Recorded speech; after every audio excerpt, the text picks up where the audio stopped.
Je m'appelle Daniel Palmieri et je travaille aux archives du Comité international de la Croix-Rouge où je suis historien.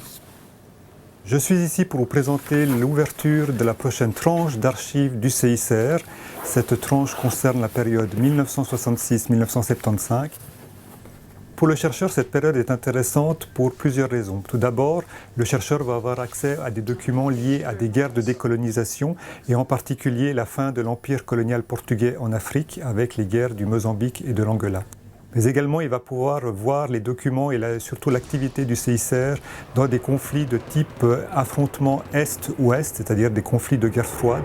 Et le plus symptomatique ou emblématique de ces conflits est bien évidemment la guerre du Vietnam, où le CICR est présent depuis les années 60 jusqu'à la fin du conflit en 1975 et la chute de Saïgon.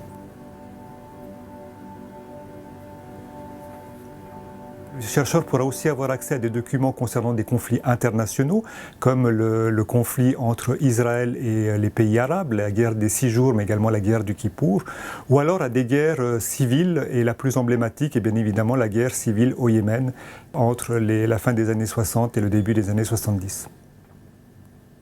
Un des conflits également les plus symptomatiques et importants de cette période est la guerre civile au Nigeria, que l'on connaît aujourd'hui sous le nom de guerre du Biafra, où le CICR va développer une immense action humanitaire.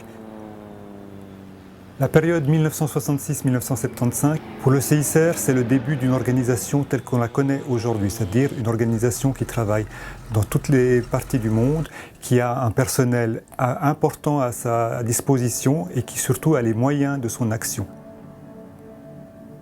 Plusieurs millions de documents du CICR vont être mis à disposition des chercheurs. Ces documents sont à la fois la correspondance que le CICR adresse à ses délégations, c'est-à-dire à ses représentations sur le terrain, mais également les lettres qu'il reçoit du terrain, la correspondance qu'il reçoit ou qu'il envoie aux États, aux sociétés de la Croix-Rouge et du Croissant-Rouge, à des organisations internationales comme les Nations Unies, voire à de simples particuliers. On trouve également les rapports de mission des délégués qui sont sur le terrain de la guerre. On trouve également les rapports de visite de détention de ces mêmes délégués aux prisonniers de guerre ou à des internés civils. Et puis enfin, on trouve toutes les décisions politiques du CICR dans les PV de ces différents comités, à commencer par le principal qui est le comité international.